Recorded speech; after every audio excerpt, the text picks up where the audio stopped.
Hello, folks. Hello, hello. We will continue with our discussion on HIV and the faith community. Um, Let me just say that Sister Love is a little unique in this conversation. Not only is Sister Love a place where people are referred to for services, but we also refer and link clients to other services.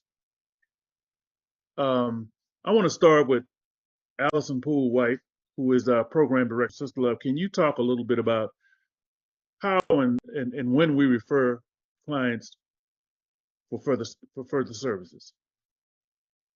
Certainly. Hello, it's a pleasure to be here. Thank you for having me. Mhm. So at Sister Love, we provide a full array of services to help support our mission around Black reproductive justice, and including in that is our testing for HIV and STIs, which we do at our Mother House location at Ralph David Abernathy. And we have now taken our services on the road through our Healthy Love Bus mobile unit. So we also provide testing in the community throughout Metro Atlanta and beyond. So when we encounter someone that tests positive for HIV, one of the most critical pieces for us to first communicate prior to testing, so we do pre and post test counseling, is to inform individuals that the testing that we do, it's a rapid test, it's a preliminary test, it does not confirm HIV status. So we always want to communicate that initially to let them know that if there is a positive test result through us, or if there is a positive test result through a HIV home test kit, which we also distribute through our website and also at events, that is a preliminary test result. In order to know for sure that somebody has contracted HIV, they have to have confirmatory testing at a clinic that can do a laboratory test.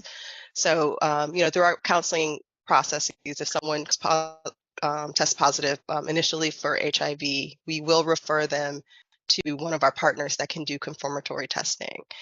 For us, it's really important that we not only have a trusting relationship with the persons that we are providing counseling and testing with, but also with the partners that we refer our clients to if they test positive for HIV. That way we can make a warm handoff. We can call up that organization. So we have somebody who tested an initial positive on an instant test, and they would like to have confirmatory testing. We can establish a written consent relationship with that entity so that we can communicate freely with that organization, as well as continue to provide support to the person that is going through the process of confirming their HIV status, and ensure that they get connected to a medical appointment. Best practices indicates that the linkage to care, and that's a first successful medical appointment, needs to happen within 30 days. We try to make that happen much sooner than that. As many of us may know, timing is critical when it comes to connection to care when it comes to HIV, especially when it comes to confirming a diagnosis and beginning antiretroviral treatment. And the earlier that treatment happens, the easier it is to suppress viral load. Viral load suppression is the key to supporting ending the epidemic, because once a person is virally suppressed, they cannot transmit HIV to another person. So just to summarize, importance of having a really good relationship with the persons that you are providing testing services to, having a relationship with referral organizations that help to confirm, making sure that we support that client getting into that first successful medical appointment, and then also just follow up. And at that follow up, also what's really important for Sister Love is peer support. So we have peer navigators on our staff that help to normalize living with HIV, as a chronic illness, to help to support persons that are living with HIV to get connected to community with others, And what we've found through our own networks of persons living with HIV is that persons that are in community with others have a tendency to stay in care more successfully. All right. Now, also joining us today on this conversation, we have Freda Jones. Freda, Hi. Hi, founder of everyone. How you doing? Lotus, loving ourselves through unity and strength. Tell us about your Yes. organization, Freda. Hi, everyone. Thank you for having me here. I'm the co-founder of Lotus, Loving Ourselves Through Unity and Strength, where our vision is to change the way society see women that are diagnosed with HIV.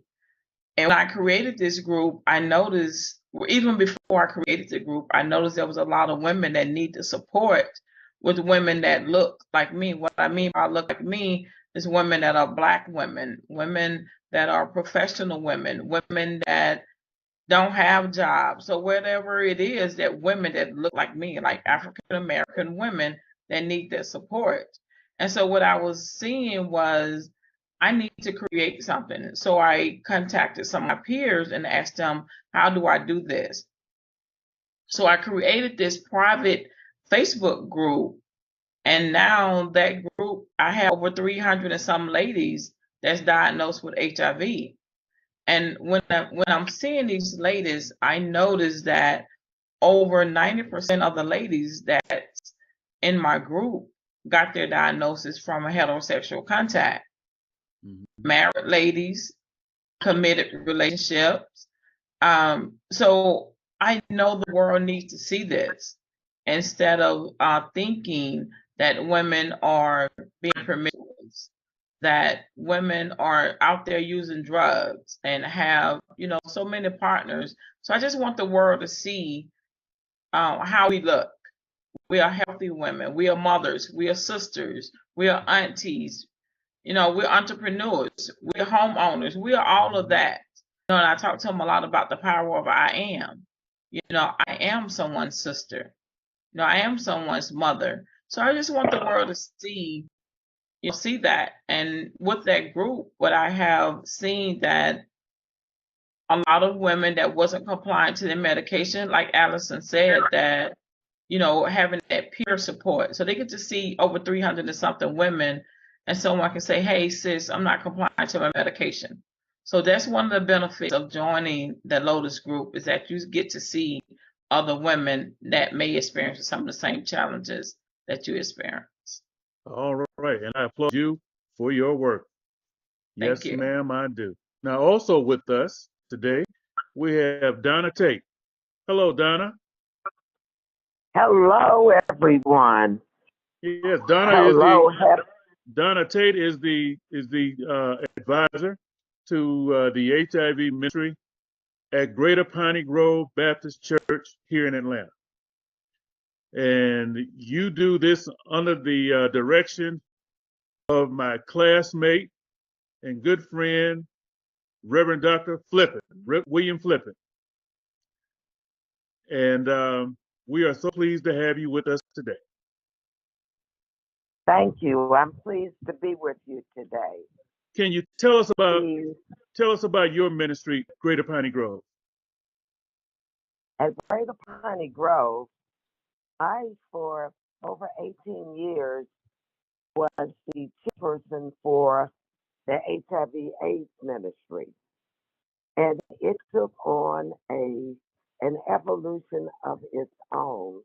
Mm-hmm. We merged with Healthy Temple Ministry, and then I also started a group, a nonprofit community unification initiative.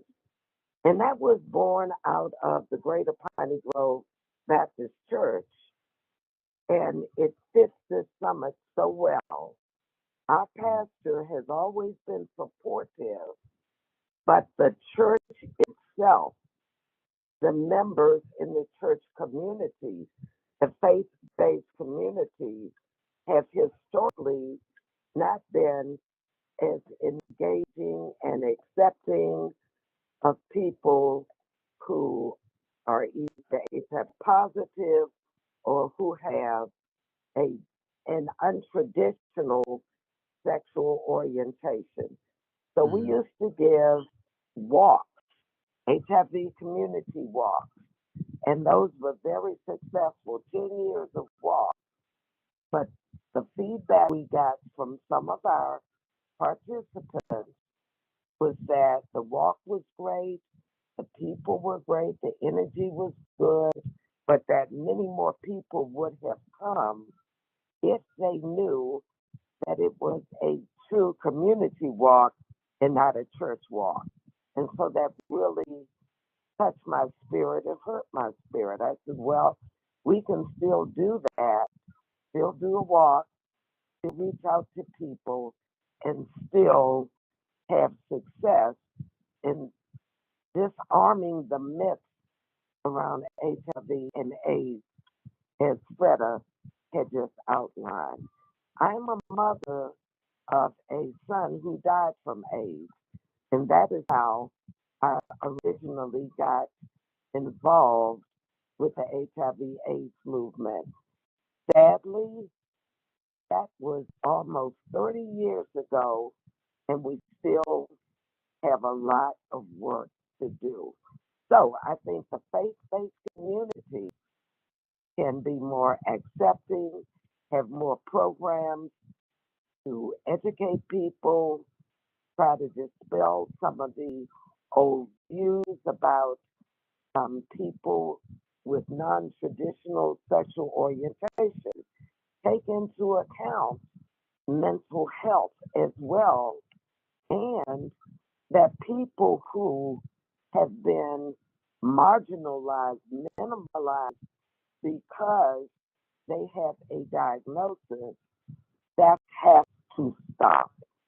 We have to stop that. We have to have an open arms, people come as you are without the funny looks and the old views. And what I did find out with all my community work, I'm the chairperson for the Atlanta VA Mental Health Advocacy Group, is that we must reach out to our military partners as well. We need to feed people, we need to love on them, and most of all, we need to welcome them with open arms so that we don't feel that HIV or AIDS should be highlighted as something more serious or more um, unacceptable as we would diabetes or heart disease or any other disease. So that's my take, guys. All right. Well, that's a great segue, Donna. Great segue. I'd like to, ask Freda um, and Allison both. Um, what else should churches? What else can churches do to help with um, eliminating the stigma and the myth? What else can churches do in terms of that or providing service? What are your thoughts? What I can say is that the church need to welcome us in to educate them, because I've had a Pastor Flippin had a meeting once, and he had us to come in and chat with him and talk to him, and he said, "I don't know because I don't know." Mm-hmm. And he opened up the door for us to educate him about the basic of HIV. So if the church can open up their doors and allow us to come in and talk about the basic of HIV, I think we can start there. What I have been having a challenge with is that the church think that the congregation is not sexually active, but the daycare center getting new babies in there on a Every regular day. basis. Every day. So somebody's having sex somewhere because the Somewhere. daycare is still up and Somewhere. running. Uh-huh. The church daycare is still up and running. So if they can just understand that their congregation still have sexual desires. You can be a Christian and have a sexual desire. It does not mean that you Mm-hmm. can't have sex just because you're a Christian. So open up that door, allow us to come in and educate you so that way you can help your congregation. Mm-hmm. Allison, what are your thoughts? Yeah, so I think at this juncture, with the HIV epidemic, we can't afford to have faith-based communities to ignore the issue of HIV. Mm-hmm. And there are many exceptions to that in the Metro Atlanta area. There are a lot of churches that have been really supportive and have helped to be ambassadors for the education and opening their doors to educational opportunities, like Frida had mentioned. But for those faith-based organizations that have not wanted the stigma of HIV, and in particular the behaviors that can lead to HIV, to be highlighted in specific ways. I think the at this point, especially the impact of HIV on Black people in Atlanta. I mean, we're 35% of the population, but 71% of HIV diagnosis. We can't afford Mm-hmm. to not utilize multifaceted approaches. And the Black church in particular, is the heart of Black community. It's the perfect audience to reach a larger group of people that may not be, in other spaces where they can learn about HIV transmission, where they can be encouraged to know their status, and also to recognize that knowing your status is not a death sentence. It's an opportunity to get into treatment, to get virally suppressed, and to get connected to others that are successfully living with HIV. I want to give a quick shout out to Impact Church as one of the organizations that we first had our Healthy Love Bus at back in March of this year. Back in March, yes. They invited us to table at a health event that they had. Three different services they had. So the in between each services, the congregants were encouraged to visit at the health fair, and we asked, we say, we have our what we call them our Healthy Love bags. These purple bags. They got condoms and lubricant. They have safer sex supplies in them, a lot of educational materials as well.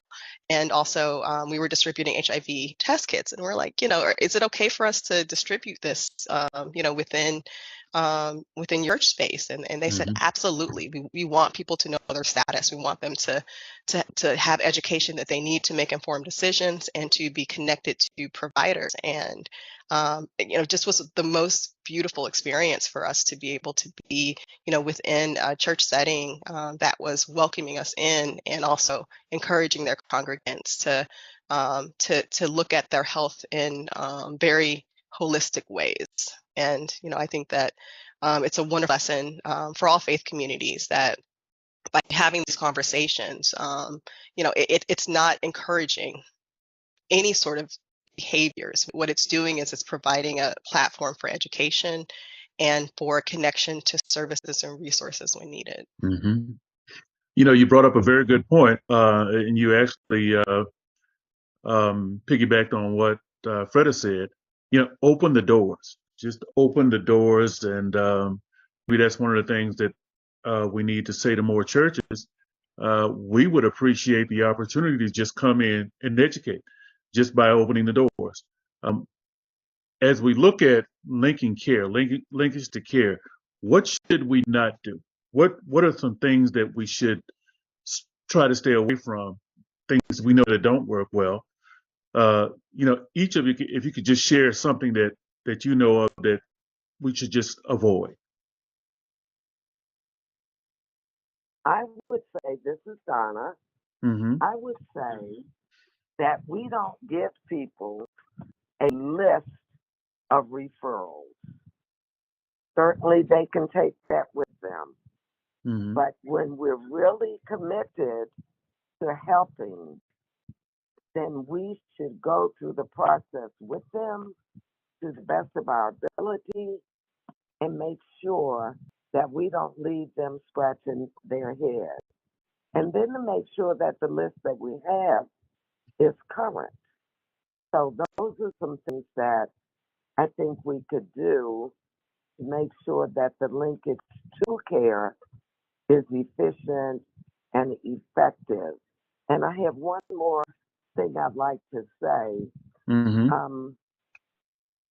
I passed out about 100 little kits a few Sundays ago at Greater Piney Grove. It had hand sanitizers and a mask, some information on HIV, and people willingly took them, which was great. And then one of the people in the church came back and said, Mother Donna, there are no condoms in the bag. So we are getting the word out, and I thought that was good. Yeah.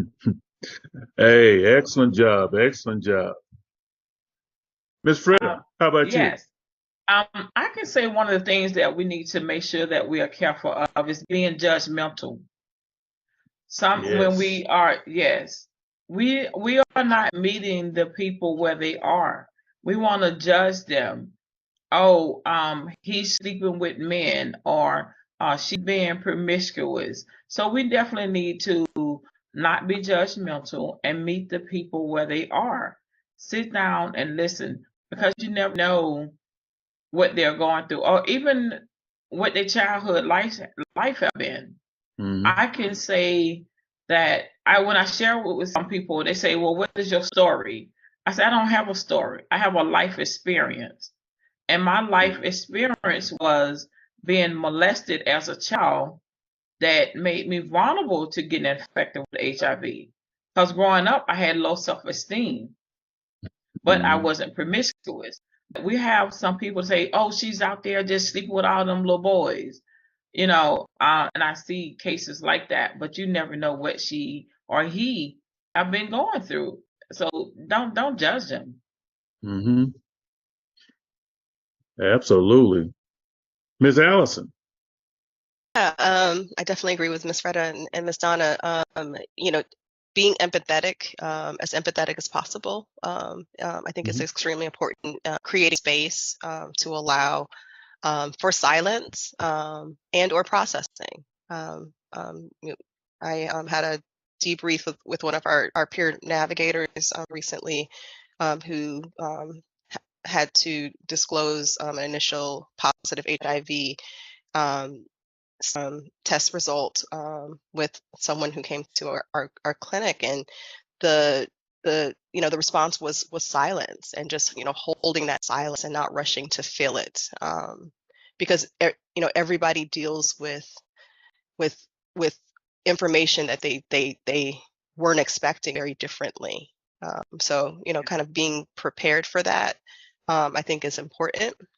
I think also, when it comes to faith-based settings and um, pastoral counseling, very similar to what Ms. Freda said, just being as non-judgmental as possible. Mm-hmm. What's critical is to get persons linked to care. Not to put a guilt trip or to you know back into why something may have happened, to get them connected to care. Everything can always be unpacked, later. But getting a person to that initial visit so that they can begin the process of getting treatment is important. And then I also just think recognizing that we're all whole people. So even though we're having conversations about HIV, HIV doesn't define who anybody is. We're whole people. We've got, we live complex lives, and sometimes those complexities can make it challenging to not only link to care but to stay in care. So helping to provide support and connection to other resources is always going to be critical, I think, for any institution or organization that's in a position to provide help or support or resources, and to the best extent possible, knowing who those resources are. The last thing you want to do is to send someone to a place where they're going to be mistreated or traumatized or re-traumatized. And the best way for us to do that is to get to know the organizations that we are sending folks to as best as possible. But I will say, especially when it comes to suburban or rural areas in Georgia, it's really important to get to know those organizations. I've worked in over 30 counties in Georgia in HIV spaces, and they aren't all the same, but by any degree of the imagination. And I've spoken to I can't tell you how many persons living with HIV that have experienced housing challenges, as an example, because that's my background, who refused to go to certain Ryan White clinics because of the way that they were treated there. Mm-hmm. So it's just as important to know who your resources are, and to also be transparent. So I'm a social worker. So, I've dealt with a lot of different types of organizations, and sometimes there's only one or two in town. And, I'll have to have an honest talk with someone and say, hey, this is the only organization in town that does this. Mm-hmm. This is the experience that, that has been shared with me, previously. I'm sharing this with you because I want you to Mm-hmm. just be prepared that unfortunately, not every organization is client-centered and non-judgmental. I can do my best to try to get you connected to another partner. It may be a little further. We may have to work on transportation. Just helping to kind of case manage and helping to support persons getting to the best possible place so that they feel comfortable, that they feel supported, and then just doing that follow-up and continuing to stay connected is very important. And even if that long-term connection isn't through your work or through your organization or institution's work, helping to support that person getting connected to entities that will be able to continue to be that support and do that follow-up as long as that person consents to it. Absolutely. And keeping an open mind. Yes. That is definitely something that in my discussions with people in different communities, you all have touched on that.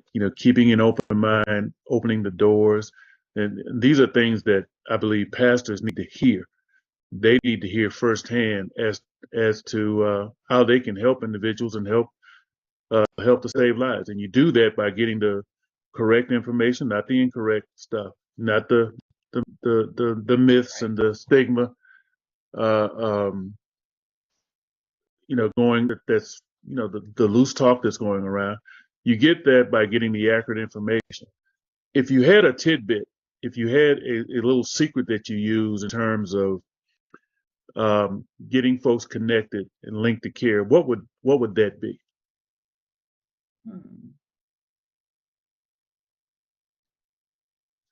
Miss Freda, what would that be? I think it would. Okay, go ahead, Miss Donna. Go ahead, Donna.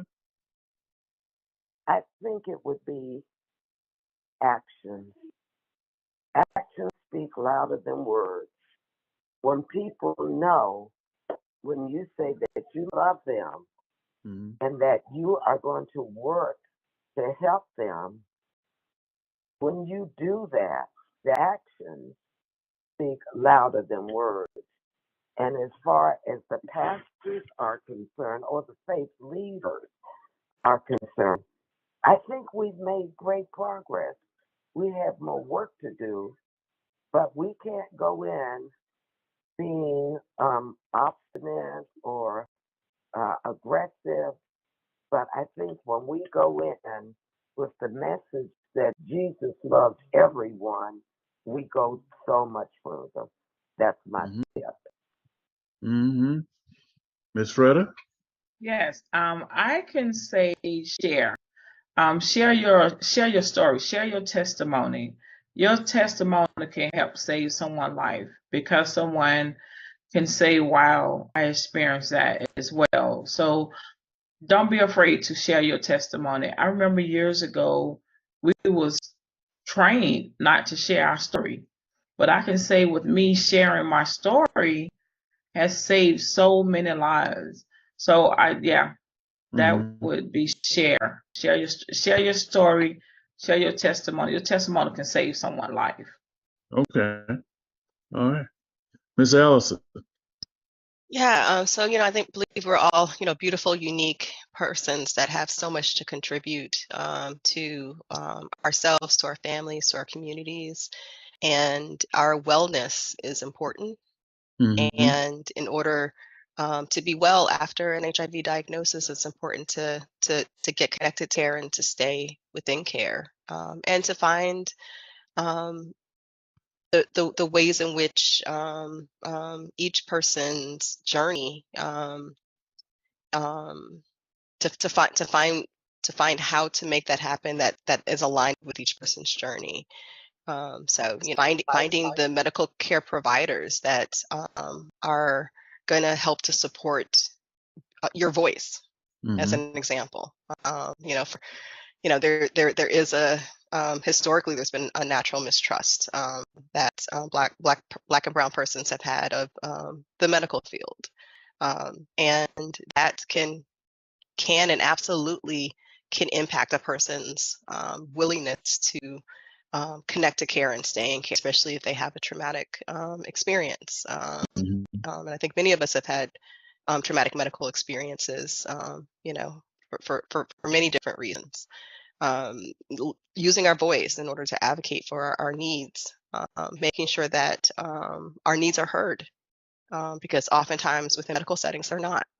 And when they're not, then it's important to voice that. And if we Mm-hmm. don't get our needs met, to work to change our medical providers, so that we find someone that we can have a relationship with, where we can be honest, not judged, and receive the care and support that we need in order to achieve wellness. Now, in the earlier panel, we talked about the medical community and some of the things that have happened in the Black community, like the that have fueled distrust, like the Tuskegee experiment, Yeah. the Tuskegee syphilis experiment, and how that has carried on throughout the Black community year after year. People are still distrustful. I looked at COVID, had a chance to do a personal observation at um, a vaccine site in DeKalb County and one in Fulton County. And it was interesting to me to note that it took about 2 to 3 weeks before Black folk came out to get the shot. They let everybody else go ahead of them, but it was as if Black folks said, well, I'm going to wait to see who drops dead first, then I'll go get a shot. Um, if it wasn't so serious, it would have been comical, but it was very clear to me. I said, we're distrustful of of the medical community. We're very distrustful. We're actually sitting back in a pandemic, waiting for other folk to fall out first. If they take this shot, and some people are still talking about it. Well, so and so died because they took the vaccine. No, so we're having to dispel that. But what are some myths that you've heard about that are floating around, either in the church or in the community? What are some myths that you're hearing about as you try to link people to care? Oh, I had someone tell me that they injected that HIV in their body. Oh. Someone injected the HIV in their body, and On purpose? yeah. Okay. Yeah. They said it was injected in them on purpose, and there's a cure out here already. They just don't want to give it to us because it's just a lot. Is it because we Black or what? They said it's a cure out here. It's Okay. one out here already. But they don't want to give it to us? They don't want to give it to us. They don't want to give it to us. They just want all of us to die. Okay. And when people are not seeing that, people are out here thriving and surviving. I have friends that's been diagnosed for 40 years. So and they haven't said anything about a cure. They stay compliant to their medication. So that's one of the things that we have to get the world out here to see, that you can thrive and survive. Just stay compliant to your treatment. Okay.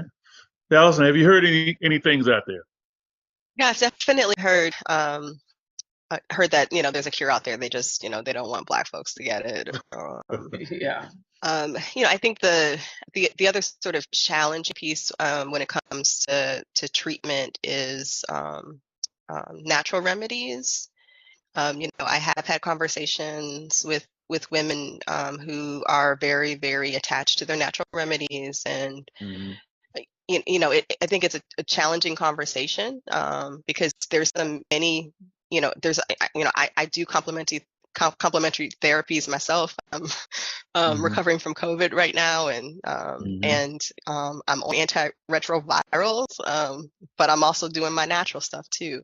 Mhm. I think it's important to read the science when it comes to HIV treatment, and to be informed as much as possible so that you can make an informed decision about your treatment options, and not just sort of rely on what may have worked for other diagnoses and conditions, especially when it comes to conditions that are as complex as HIV. Uh, and for those persons that where they've been able to utilize natural medicines, I think that's great. But Mhm. the protocol in terms of treatment is those ARTs. It's the antiretrovirals. As the key component in getting those treatments in place as quickly as possible is really important when it comes to that viral suppression. So, it's not necessarily a clear cut, kind of myth versus truth, as much as know your, just do your Mhm. research. Yeah. Know what the statistics say. Know what what's worked successfully. Talk to others who are living with HIV in terms of their own experiences, and diverse experiences, especially in order Mhm. to make informed decisions, and be prepared to make changes, and to establish a trusted relationship with medical providers, and to work with them on the treatment plan that's going to work, Okay. versus just sort of believing some of the myths that may be out there. Okay. I'm an old preacher's kid, and I was taught early that getting the community involved in things, and I want to direct this one to Ms. Donna. Um, what is the secret sauce to getting the community involved in your program at your church? I think that the secret sauce is for people like myself and those on the line to be bold enough to talk to people. We're in different ministries. Go to Hmm. the ministry meetings, spread education. We started out with a bulletin board and some handouts. And because of the endorsement of our pastor to bring education and enlightenment, that is why we got as far as we did. I Hmm. think that once we go to the next level and work with the leaders at the church to, first of all, to educate them, that's the secret sauce. I think the overriding cloud all these years, in my opinion, is that, especially in the faith based community, but even further, that people think that HIV and AIDS is because people have been promiscuous. They also transfer that judgment to people who are LGBTQ+. They think because they have um, uh, those associations that they have to be infected. That's Hmm. just, we've got to change that. We've got to change that. Well, I think that is another discussion for another day.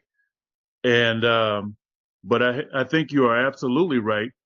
Um, the education piece is absolutely um,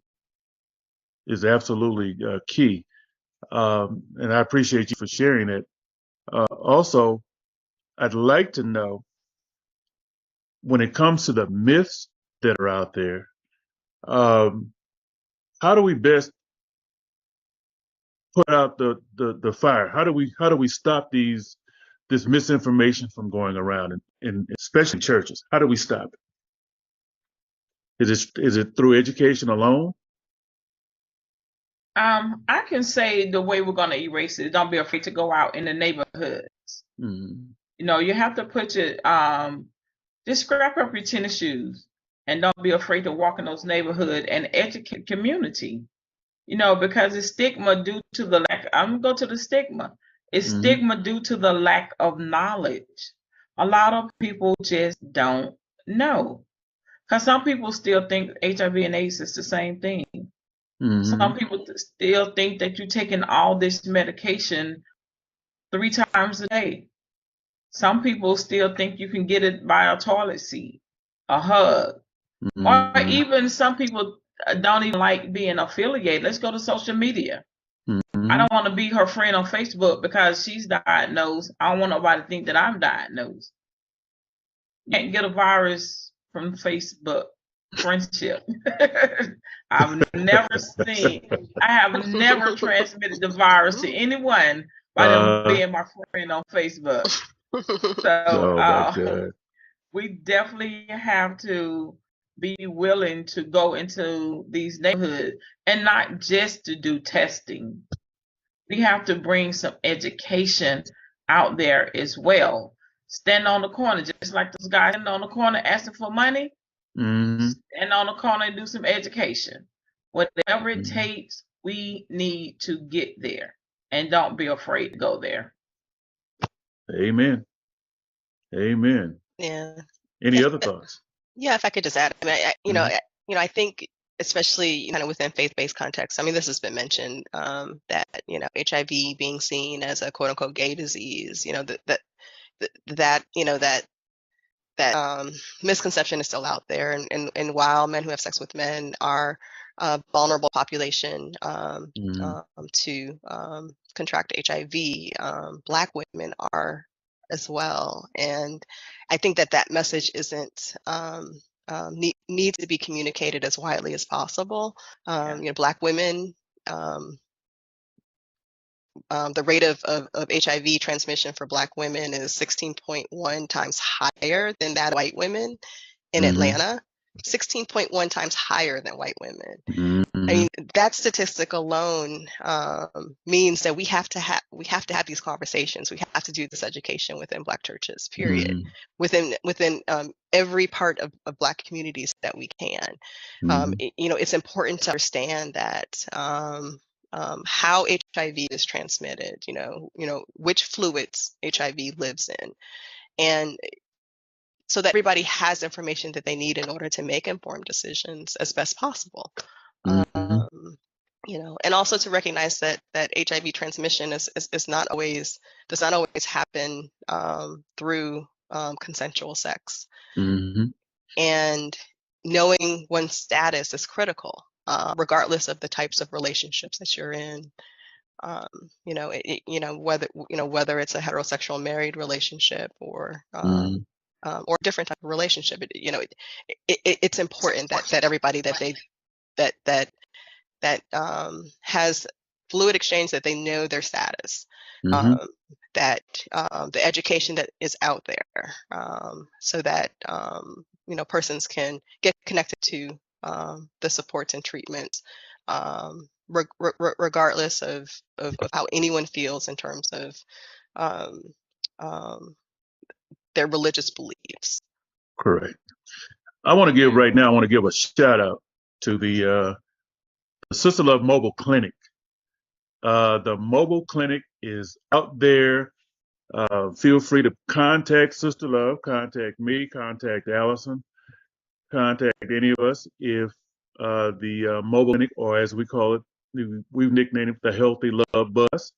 If you would like for it to come to your church, your faith institution, please let us know. we're testing and doing it for free. So feel free to give us a call.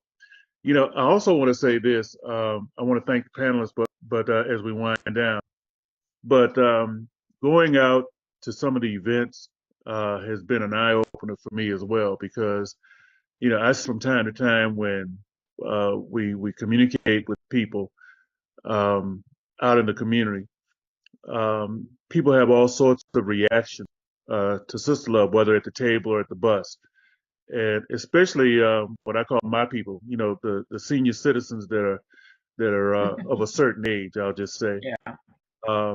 Where you either offer a condom and they go, oh no, Ain't no, doing no, no, it. no, I don't, there's nothing going on here. And I love being the one to say, well, we're the second largest group that's being infected right now, senior citizens, and they're shocked. And that kind of information they need to know. They need to understand that it is happening.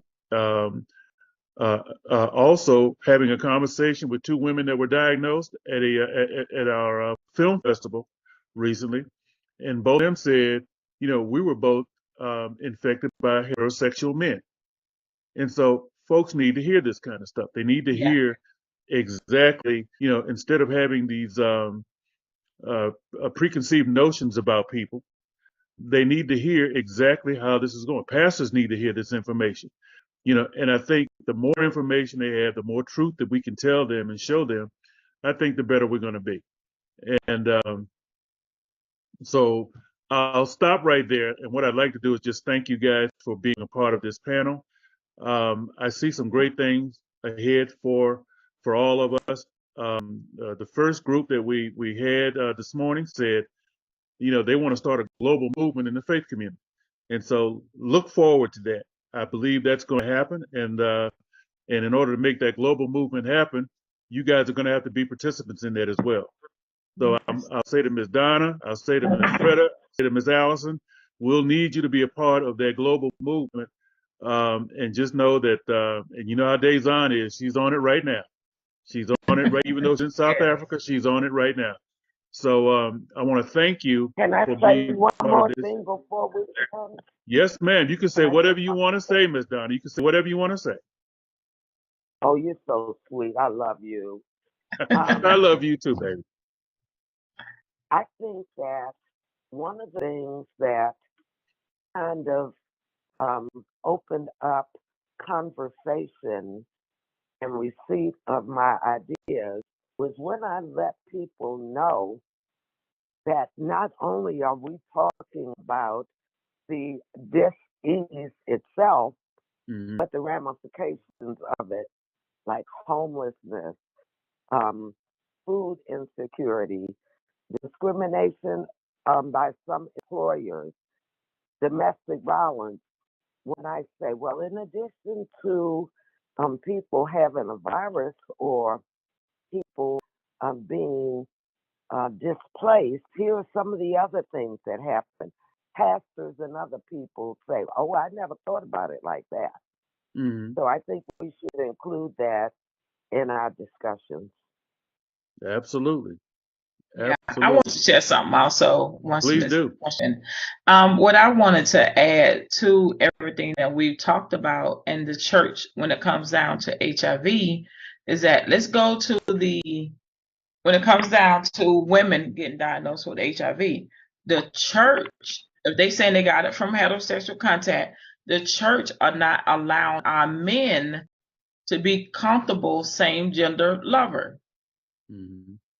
The church, yes, we know what to say in the Bible and all that. Yes, I do know that. Mm-hmm. But our church is not allowing our men to be comfortable same gender lover. So now when Tony finished sleeping with, I'm gonna use my name, sleeping with Freda, I'm gonna sleep with Freda because I don't want to hear my mama mouth, or I don't want to hear the church mouth. So let me take her to church with me. But all in the same day, we have Tony going over to visit Ray because our church are not allowing our men to be comfortable same gender cover. We need to educate our congregation about that, because if we help our brothers, we're gonna be helping our sisters. And we prevent we be more acceptance to our same gender lover brothers.